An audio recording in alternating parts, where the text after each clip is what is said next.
I just heard you blowing kisses for some reason. I don't know what's going on. All right, back at it here, internets, with another, not a podcast, but just a short little video that I wanted to put out, and I guess I might as well put it out on the audio platforms as well. So I'm here with, who are you again?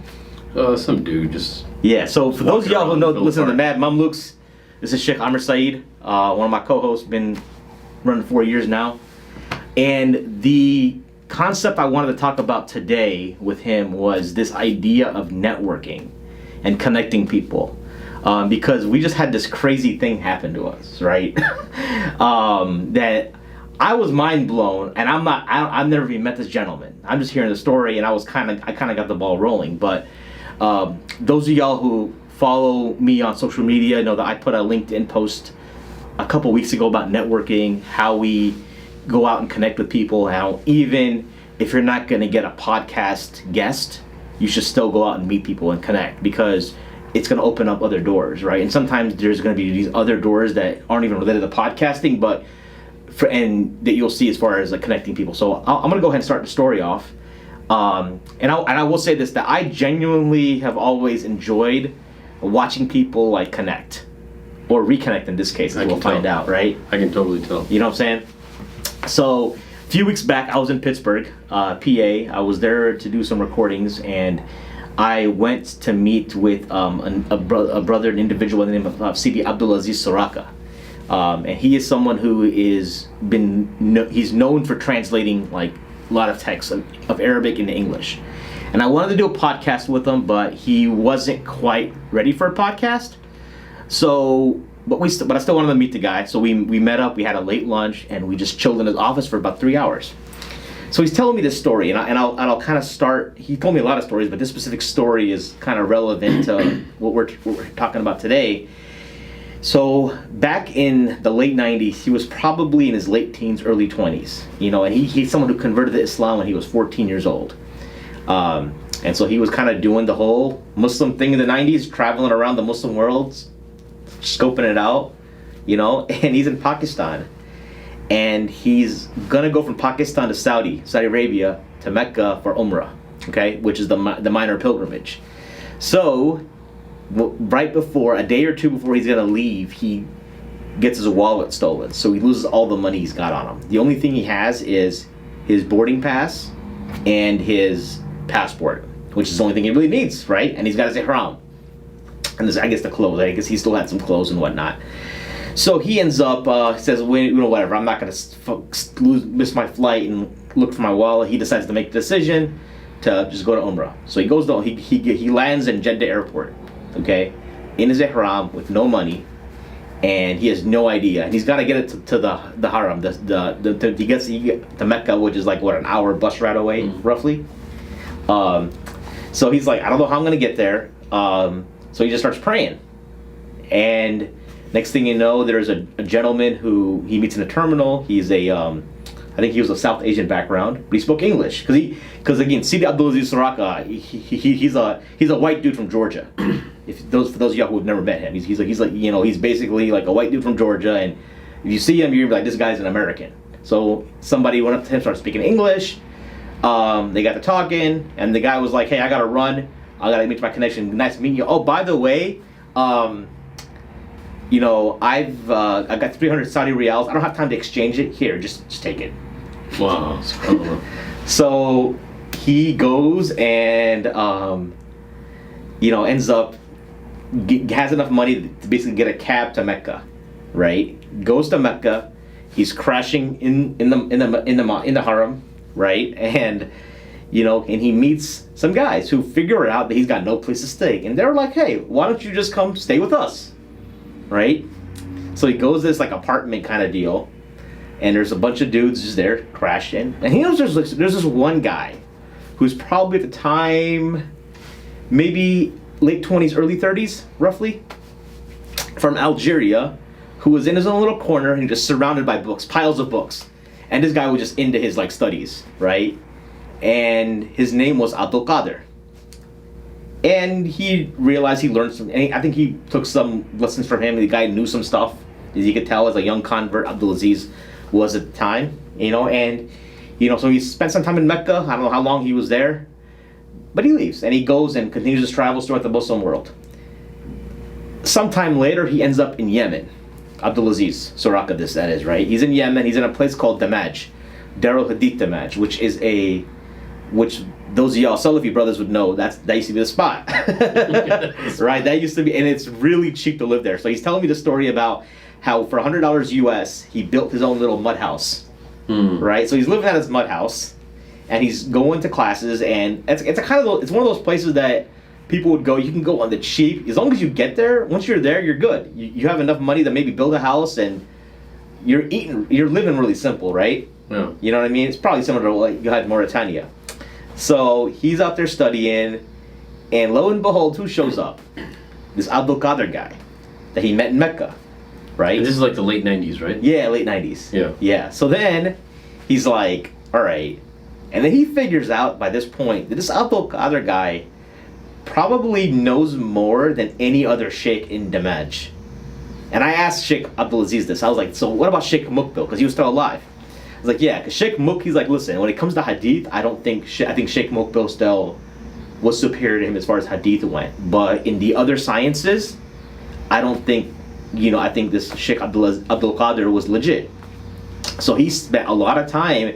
And this guy was there when he realized who this guy was. He was traveling around the Muslim world, studying from different methodologies and collecting the various traditions. So I think his intent was to be balanced, because he would be in Turkey and studying under the Hanafis there in Turkey and the Ottoman system. And then he would come to Yemen, and Darul Hadith Damaj is a very Salafi Ahlul Hadith type methodology, right? For those, so he was going around the Muslim world just doing this thing. And he didn't know much about this guy. He could only figure, when we talked to him, he was pretty much like, he knew his first name, he was Algerian, and he knew that he would go back to wherever he was from a couple months a year to make some money, and then that would fund his travels to go study. And I was like, this is crazy. This is like some stuff you hear about from like 1,000 years ago. Scholars of the past kind of stuff. You're going around, like, you don't think there's people like this around anymore, right? And he was like, and he taught, and I guess he studied a lot of texts from Abdulkader, sorry. So Abdelkader was there in Damaj. He did what he had to do as far as his own study. So what he would do is he would go to a place, study with the scholars in that place, learn what he had to learn. While he was there, he would also teach anyone that was around, right? So then, and he leaves. And then later, Abdul Aziz Suraqah tells me that, like, listen, I had no idea who he was. I wanted to be in touch with him. But then all of a sudden, a few years back, I saw that Sheikh Joe Bradford did a Facebook video in Malaysia talking about waqf, which is like it's not like define waqf for us. Yeah, waqf is kind of like an institution set up that's going to be supported and taken care of by a specific entity. I got you. Yeah. Right. So he's like, and then who's next to Sheikh Joe Bradford? This Sheikh Abdulkader. And he was like, wow. He ain't seen him in it's probably been 20 years at this point, close to 20 years.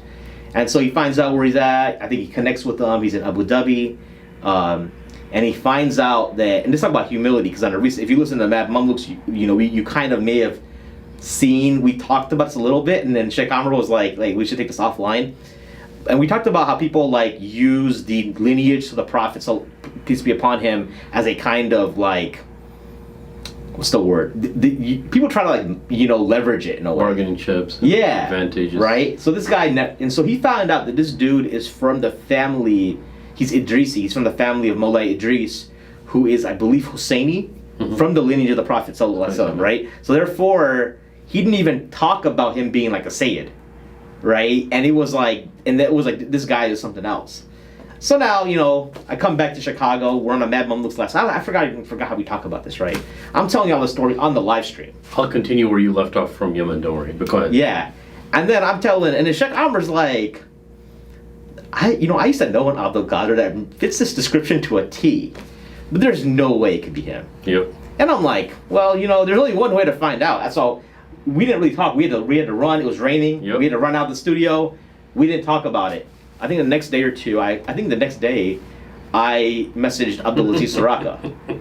And I was like, you know, and I was like, are you in touch with him? He's like, well, listen, I have messaged him on Facebook, but I really haven't been in touch recently. So then I hit up Joe. Hit up Joe Bradford, and within like 24 hours, like, you know, no, this is the thing. I looked up the video first. I sent it to you. And he's like, is this the dude? I screenshotted it. Yep. And you were like... When you sent me that, at first I had to look at him really closely. I was like, wait, this Abdelkader, bro. But I'm going to get into that. Yeah. So then I was like, all right, well, Shaykh Abdul Aziz doesn't have his contact. Let me ask Joe. Joe, I think, then asked for your number. And then started communicating with me. I started realizing because we were in another WhatsApp group, and you were like asking some of our Emirati, like our guys in the Emirates, like, hey, how do I call this number? And I'm like, yo, dude, like just copy it, put it in a WhatsApp. Because I put his number in a WhatsApp, and Shaykh Abdulkader's picture like pops up.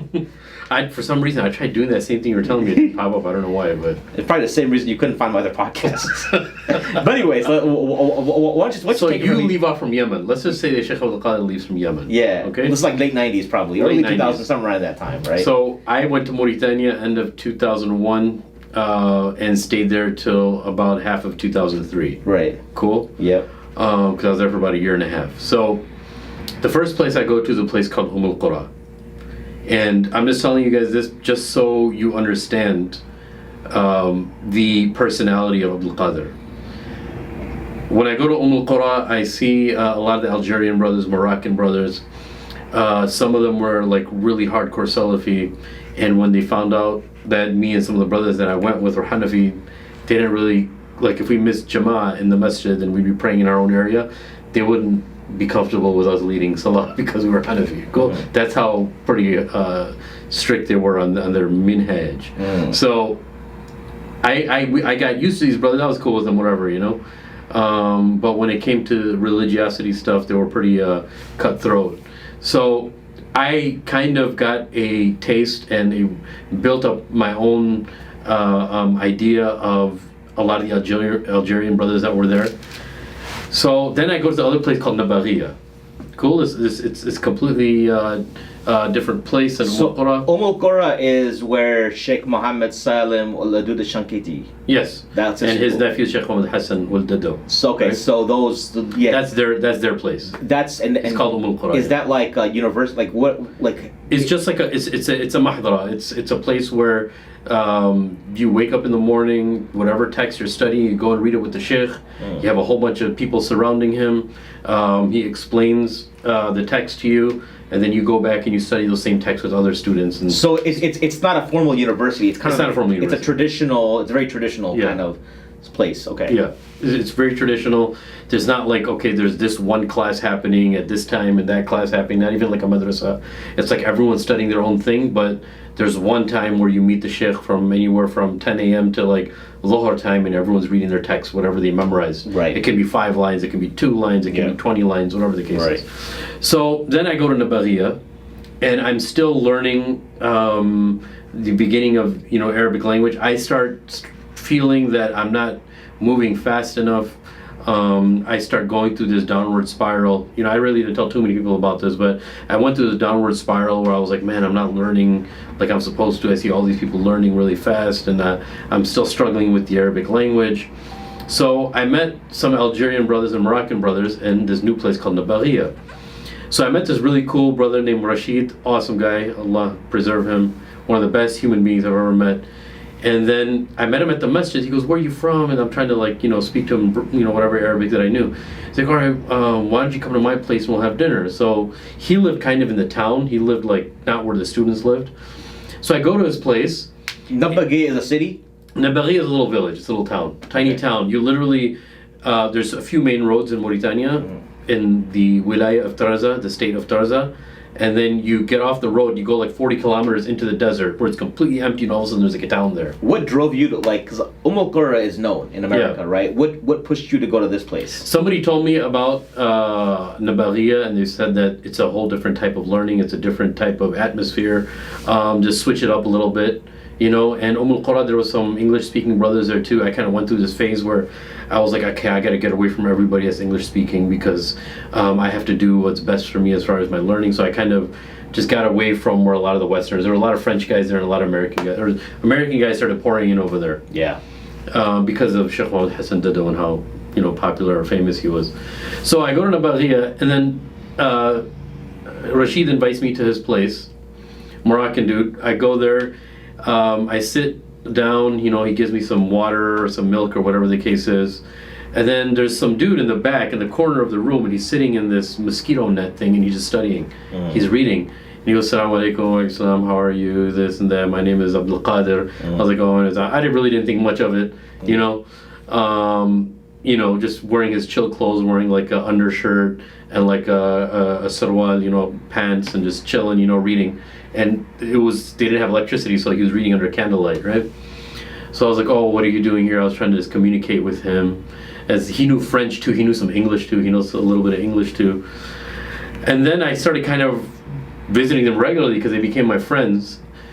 And then I was like, listen, Abdelkader, Shaykh Abdulkader, I can't remember if I called him Shaykh then. I didn't know who he was. I was like, I heard that, you know, you teach people, can you teach me this book? I had the Medina books with me. Yeah. And because I was like trying to do other studies and attend the durus of the Shaykh, but I was like, I gotta have a core, simple ABC book of Arabic. So I was like, you know what? Everyone has these Medina books here. Yep. I'm just gonna go through this with him again because I went through it before, but I was like, I want to go through it again, and I want to solidify myself and be able to speak at the level of every chapter. So this is what I tell him in whatever broken Arabic I knew. He's like, all right, fine, just come here, you know, every day, and if I'm busy, then just, you know, we can just do it some other time. And I just started reading this very, very simple ABC Arabic. I mean, it's a little more than ABC, but, you know, teaching you this is and that and dog and cat and all these different vocabulary words. But then I started realizing that there was people that he was teaching before me that were studying like big books of hadith, like Bulugh al-Maram and Usul. And then I saw him in the Sheikh's Dars. The name of the Shaykh was Shaykh al-Bah, and he's known as kind of like the master of Usul in Mauritania, or from that area, from that state that I was living in. And I saw him kind of like debating him, right, in certain things while he was teaching a book on Usul. And then I just remember him like throwing around names. That's when I actually heard about the names very much, when he's talking about Suyuti and Ibn Qayyim al-Jawziyya, Ibn Taymiyyah. I hear them going back and forth in the middle of the class, and that's totally cool in Mauritania. You can do that. And the students, they're just like seeing these two guys just, you know, hash it out in a very academic and beautiful way. And I was like, wow, okay. And then I hear him, in my Arabic, alhamdulillah, started getting a lot better when I was in Nabaghia. Then he's teaching all this Nahu stuff and grammar stuff, and I was like, dude, okay, this guy is... And then I started realizing, like, he literally took his time out. He was a really busy guy. He's a researcher, but he was teaching me this very simple text. And he never told me, like, you know, he only teaches advanced subjects, or he doesn't have time. He didn't hand me off to... He could have handed me off to so many other people that were there, because I was studying something that people were light years ahead of, right? And after I told him, I was kind of wary of telling him that I was Hanafi. This is a little later, because all the experience that I had with some of the brothers that were kind of like known to be Salafi is like a Hanafi, oh great, and they just give you like this earful, you know. There's another place that I went to, just on a side note, I wasn't doing Raf al-Yadayn, and there was this which is raising the hands. Raising the hands, you know, before ruku and after ruku. And there were some British brothers that were there. They were hardcore Salafis, bro. And I'm literally, it's like almost like after Fajr, and I was like kind of like memorizing stuff. And he comes up and says, brother, can I talk to you for a second? I was like, yeah. And then all of a sudden he comes, it's like they planned this, and they're all just telling me, you know, are you Hanafi, or what are you? And I was like, they were like, at first I didn't think much of it, like, astaghfirullah, you know, how are you going to take Abu Hanifa over Rasulullah and all? I was like, whoa, what are you talking about, dude? He's like, what you're trying to say is you love Abu Hanifa more than Muhammad Sallallahu. I was like, wait, what? Well, how did all this happen? So that's what I was kind of used to. Right. And he was like, oh, cool, I study a lot of texts from the scholars of Hind also, and there's a lot of muhaddithin in the Hind. And there was an Algerian guy. I was like, wait, what? Yeah. And he's like, yeah, you know, and I'm really interested in Shah Waliullah Dahlawi. He was talking about all these scholars from India, which I didn't know too much about then, you know?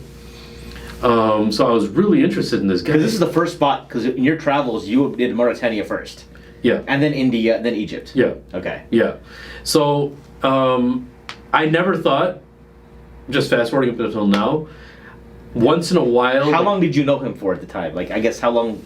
Maybe like 4 or 5 months. Okay. And then did he bounce or you bounced? I had left.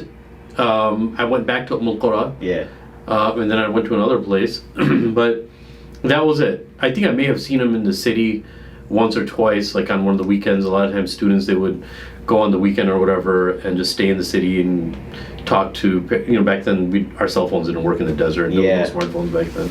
So we would literally go and talk to our parents on MSN Messenger and all that kind of stuff, right? Yeah. And call them from the phones, long distance phone calls. But maybe I saw him once or twice after that. And I never thought I would ever see him again. 2002, 2003? This is about 2000, end of 2002, yeah. Okay. Mid to end of 2002, yeah. And he had a good sense of humor too. Very good, clean humor. Very, very nice guy.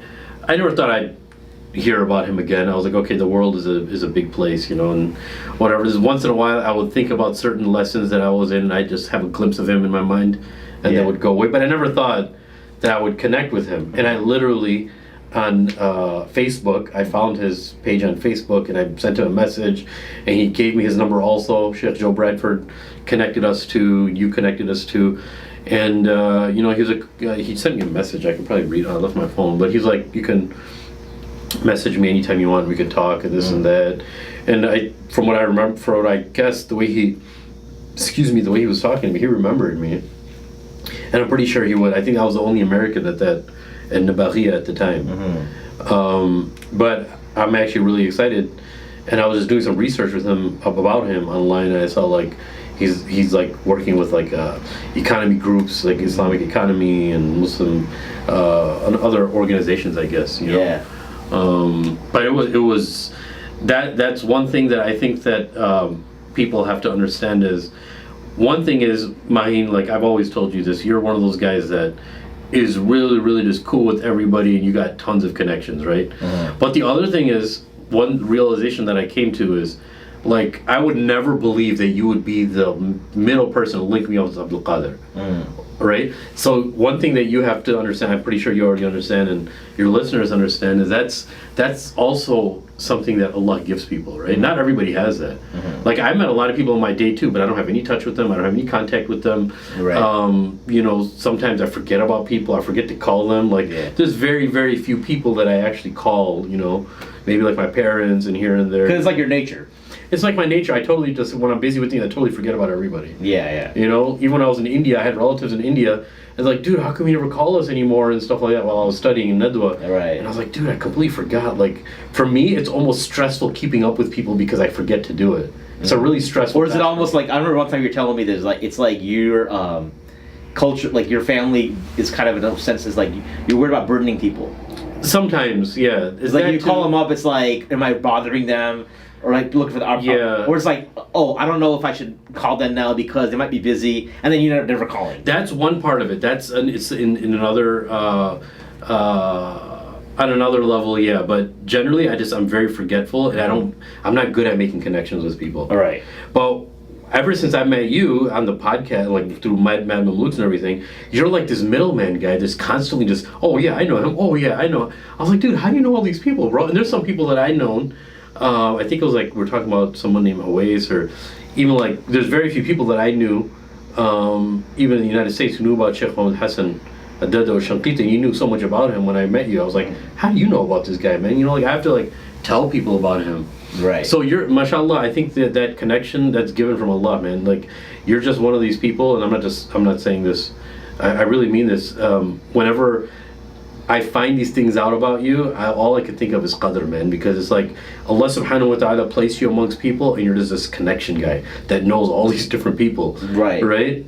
And I think that's a beautiful thing, man. I think that's a beautiful thing. A lot of it is your talent, but a lot of it is, man, it's just, some of that stuff can't be learned, some of that stuff can't be taught. It's just a gift given from Allah. Someone who just connects other people. I think it, because I was on Mort's show, on Muzzy Buzz, maybe a month ago, and he was asking like about the networking thing. I'm like, listen, I can't really. It's hard for me to give advice on networking because that's very like, and that's what this whole thing was about, is like networking, because you're kind of making connections. Because at the end of the day, if you look at it completely from a utilitarian point of view, what did I get out of this? Nothing, right? Like, I went out of my way to go meet Sidi Abdul Aziz Suraqah. He did not do a podcast with me, right? But Allah facilitated. Yeah, but to me, I'm like, fine, that's fine. It's like I have a connection though, and this is somebody that I want to be connected with, right? Because it opens. Because the thing is, and it's the idea of Gary Vaynerchuk talks about this all the time. I don't know if you're familiar with Gary Vee, but Gary Vee is, for creators, he's someone that a lot of creators look up to, and Gary Vee is very much about putting good into the world, right? As like if you and listen, there's some, and I think every person has certain things they're inclined to. As far as good, like some people are like really good, they're inclined to giving charity, right? And so that's how they put good in the world. Some people are, so for me, I do feel like this connecting thing of like it makes me very happy when people connect. That's awesome. You know what I'm saying? Like, so I think that's kind of how, so if that's a strength, then I think that's why I try to like also focus on that, right? But one thing I wanted to ask you, like just on a personal level, because I start thinking about all these people that I know. And when I think about connecting with them and setting up time to call them and message them, it may sound evil to some people. Sometimes I think it's a little evil. I was like, bro, it's like it becomes so taxing just thinking about getting in touch with all the people that I know. So with you, like you know hundreds of people, do you just randomly call them once in a while, like, hey, what's going on? I mean, how does that work? It depends. So like, first of all, I'm an extrovert, right? So extroverts by nature, for us, it's not tiring. You know what I'm saying? Like, I know so, you know, Sim, for example, is an introvert. He's like, he will say it's exhausting for him sometimes, right? And that's very natural for an introvert. So part of it is your nature, right? So if your nature, I don't know what your nature is, if you're more introverted or, you might be somewhere in the middle. I might be in the middle. Yeah, somewhere. But I'm like probably full on extrovert, right? And so therefore, it's not like taxing to me at all. Now, the way I do it when I lose touch with people, sometimes it's like, because when you know hundreds of people, and there's like all these folks that I have not like been in touch with, because there's people I haven't touched base with, right, in a long time. But I'll just hit them with a DM or a message, like, hey, what's good? Like, what's happening, right? And sometimes it is for something. Like, sometimes I get reminded because I'll give an example. Like, there's a brother who hit me up. He's got some project going on, and and I'm talking to him, and I'm like, and then he's like, oh, and I'm thinking, oh, so-and-so might be a good guy for you to connect with. So then I messaged this guy. I haven't probably messaged him in like a year and a half, right? So that sometimes it's like that. Sometimes it's like you might need to connect him with somebody else, so you just do it. But yeah, I don't think of it as, the only thing that when I look back, I think I'm wondering, like, am I spending too much time on the phone with people? Because like, and sometimes I'll like, I don't know if you know, you know Nihal Khan?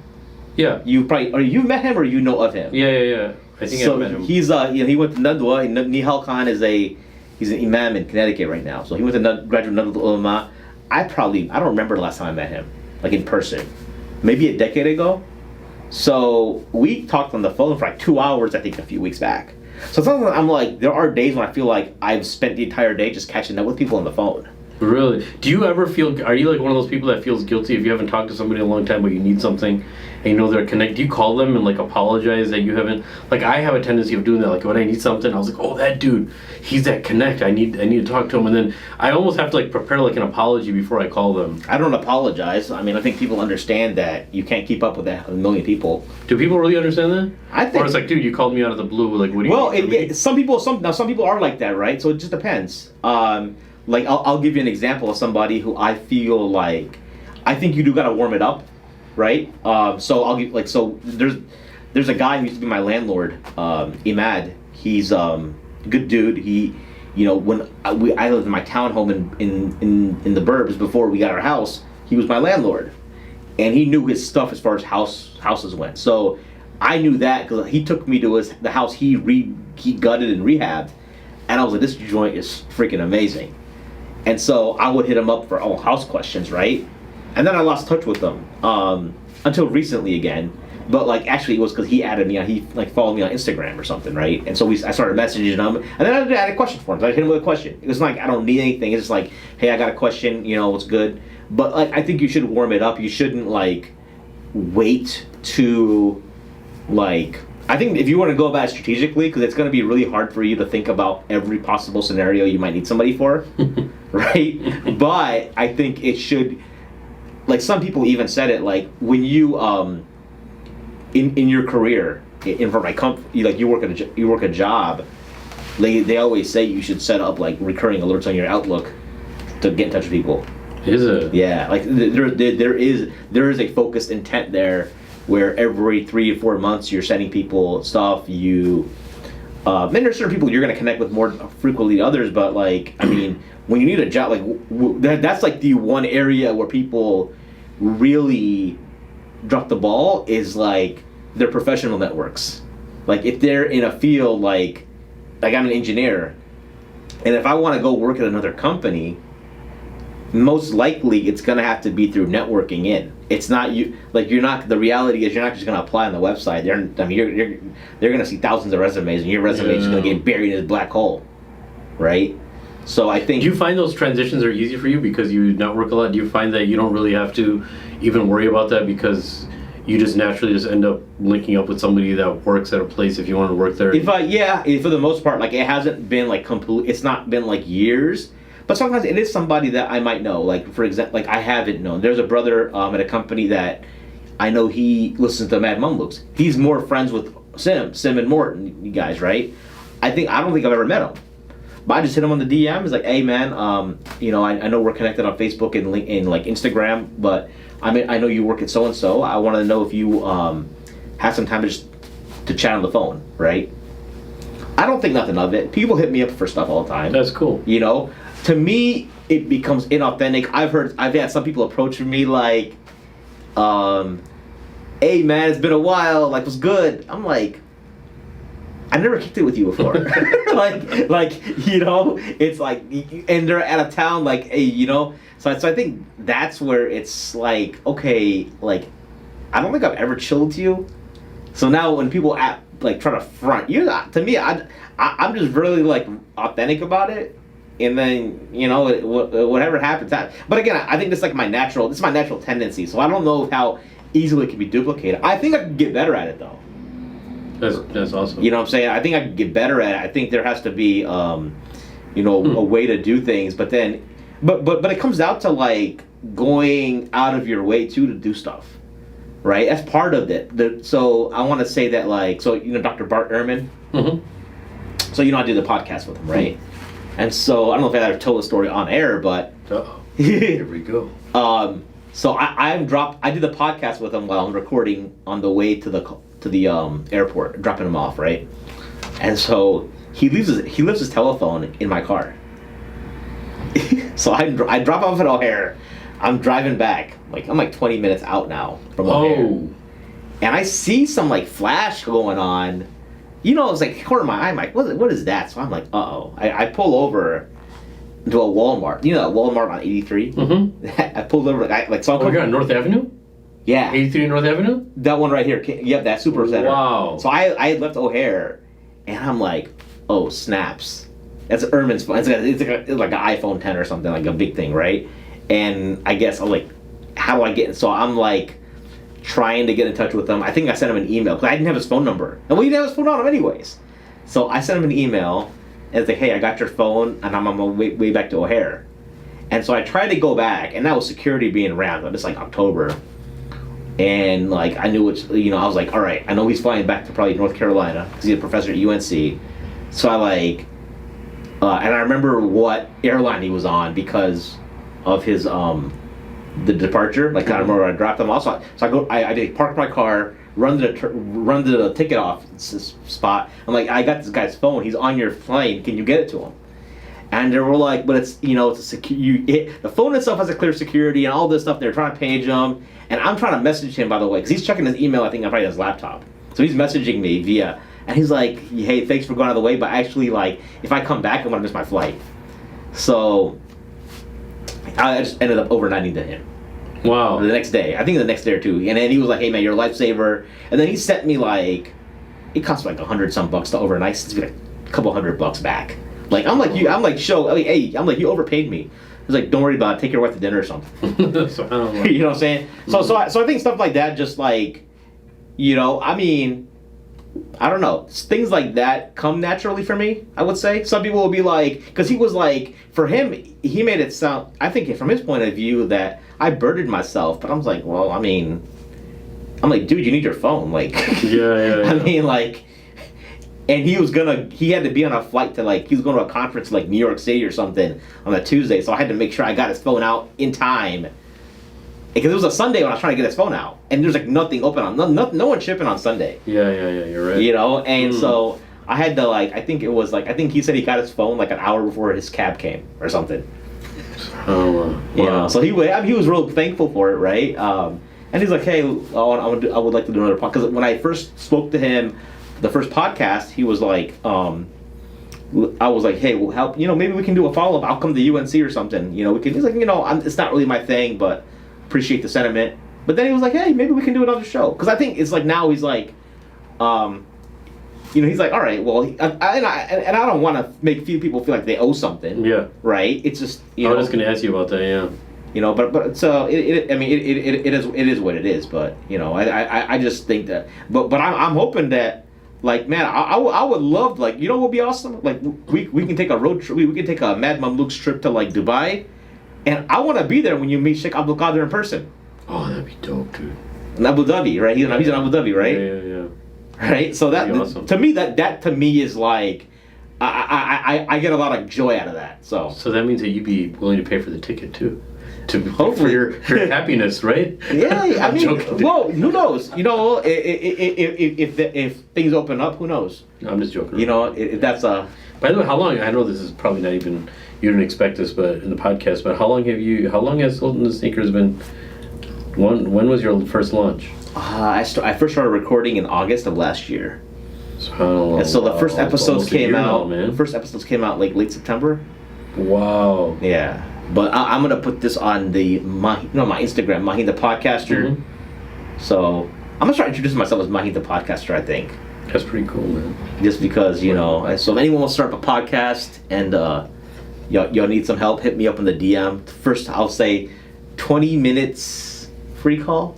Then I was like, you know, there's ways that Plus, he'll get you all the guests that you need, man. He's a connecting man. I'm not just saying that just to sugarcoat. I'm being serious. He's a connector. But at some point, I gotta start charging so I can pay for this flight to Abu Dhabi. Connector. MashaAllah. You know, but now you got anything else? So Abdulkader. So yeah. So you're in touch with him now, and all that. I'm probably gonna call him this coming up weekend. Okay. Yep. Cool. Well, I'm happy I was able to make that connect. Yeah, man. You know, and I think that's but you know, it blew my mind, bro. On the way back, just one last thing. I know we should have said this before, but when I was driving, I was like, "There's no way this is Abdelkader. There's no way," and I just kept on thinking about that whole night. Like, it can't be. It seems, but then Allah never ceases to amaze us, man. It just that happens for a reason. But it's also like, it's like the interest. You know, there's a lot of things takeaways from this. Is like one of the benefits. The Islamic community, the Ummah, is such, like, in and of itself such a gift. You think about, like, how this all went down. Like, I don't know if any other group where something like this would, like, think about this. I'm in Chicago. I'm a Bangladeshi dude who lives in Chicago. I go to Pittsburgh. I how did I get Shaykh Abdul Aziz Suraqah's number? How did that happen? I think I got it from either Sheikh Hamza Maqbool, maybe? No, I got it from Hamza. Okay, so I go to Pittsburgh, and the two guests that I recorded were Hamza Perez and Ed Lattimore. So Hamza Perez used to be, he's a Puerto Rican brother originally from New York who's been living in Pittsburgh now for like 15 years, right? And he is a imam at the Northside Pittsburgh Masjid. So I hit him up. So once I booked him, so how I got him was I just went on Facebook and I said, does anyone here know Hamza Perez? That's pretty much, just put it out there. And so, I don't know if you know Hussein, Sayyid Rahman, NRA dude. Yeah, oh yeah. He lives not far from here. He lives right around the corner. Actually. Yeah, Hussein. So Hussein replies, he's like, yeah, you know, he came to our MSA. And so he tags Hamza Perez on Facebook. And then I DM'd him, and he's like, hey, just hit me up on email. So I hit him up on email. I'm like, hey, I want to come through. He's like, yeah, absolutely. Come through, we'll do a show, I'll take you around, whatever. I go to Pittsburgh. So here's the thing, man. I'm a Bangladeshi dude living in the burbs in Chicago. I go to Pittsburgh, in the city, north side. I meet Hamza Perez, and he introduces me to his crew, these two white brothers, and they have this entire community, like 95% converts, 95 on the north side of Pittsburgh. Wow. So they've never met me before. They're taking me out. They're like, here. They took me to breakfast, and they were like, hey man, if you got time, there's this burger spot. We should go there. And I'm like, listen, I gotta do some other stuff in Pittsburgh, so I'd love to like hang with y'all. But I was like, man, this is cool because I don't even know these dudes. Yeah. Right? But we're Muslims. And then Hamza Perez gave me Abdul Aziz Suraqah's number. I hit him up a couple of days before when I was in Cleveland, and I was like, hey, I'm gonna come out. I'm gonna be out there. Let's connect. So I met him at his masjid. He's the imam. So imagine like, and he's like he's like a lot, like people who are in like scholarly circles I think know who he is because he translates all the books, right? But he's like the imam. Like imagine like an IFS joint, like the big suburban mosque in Pittsburgh. He's the imam there. So he's a translator basically. Yeah, he translated the recent Shama'il Muhammadiyah. Oh, did he? Really? Yeah, the nice green one that came out. I don't know if you've seen it. He's translated a lot of various books. Yeah. So he's young. He's like younger for. So does he have a different pen name? No, it's Abdul Aziz Suraqah. I know what his real name is, but I'm not gonna like mention that on the stream. But so anyways, and he was like he didn't want to do a podcast, but he was like, oh, let's meet up. I meet him at his office. We picked up some I think we picked up some cheesesteaks on naan bread. That's what they have in Pittsburgh. That's really good food. I could live in Pittsburgh, by the way. I could literally community there is nice. So I go there. We chill for 3 hours. We find out we know all kinds of the same people. That was crazy too, because he lived in Ohio for a little bit back in the day. Wow. So it's quite possible I may have even met him like 20 years ago, right? So anyways, I ended up. So now who's Abdul Aziz Suraqah? He's a white dude from Georgia who became Muslim when he was 14, traveled the Muslim world, knows Arabic now, is now in Pittsburgh. And then he connects me, and he tells me about this story about this Algerian dude who's living in Abu Dhabi, who met some Indian dude from Chicago in Mauritania 20 years ago. Wow. You know what I'm saying? Like all this, like this only happens with Muslims. Like I can't conceive of this happening with any other identity group. Well, look at the placement though, man. Look where I met Shaykh Abdulkader was in the middle of a desert in the Saharan desert. Right, remote places. Right, I never thought that I would ever meet this guy again. Right, so even the placement is something else, man. The placement of how remote areas, like the possibility of meeting somebody and reconnecting with somebody in remote areas, is even more thin. Right, so those are the things that really surprise me. You know, it's I never thought, 20 years later, 17 years later, I'm going to be hearing about Shaykh Abdulkader. But we have to remember Allah subhanahu wa ta'ala brings us these people back in our lives, just whether just for a reminder or because Allah has obviously something planned. We don't know what that is, right? Right. But those things are all miracles that Allah subhanahu wa ta'ala, places in all different areas for us just to recognize Him, man. Right. It's too amazing. It's miraculous in nature. I think this whole thing, and I think what I was trying to say with you meeting all these people and linking up and networking, dude, networking people and connecting them and staying connected, it has a miraculous nature to it. Gotcha. Well, we'll end that. I thought this was going to be a 20-minute IG story, kind of IG TV thing, but we can break it up. Let's break it up. I mean, it'll fit. It'll fit. So, all right. Hope you all enjoyed it. You want to follow? Okay, so anyone who's does not know about us, follow us on Mad Mamluks for anything with me and Shaykh Amir and Sim and Mort. That's on Mad Mamluks channel. For my stuff, Sultan and Sneakers. That's what I will put the audio of this actually on the podcast app there as a bonus show, and then. If those of y'all who are watching on Instagram or wherever else, Facebook video, YouTube, wherever, I'm gonna probably pop this off and let me know. And then if you want to email me, I am building an email list. So if you want to get some specific email only content, then hit me up at info@sultansneakers.com. I will be putting some very special email things out for those who are subscribed to the listserv. All right, talk to you guys soon. Bye.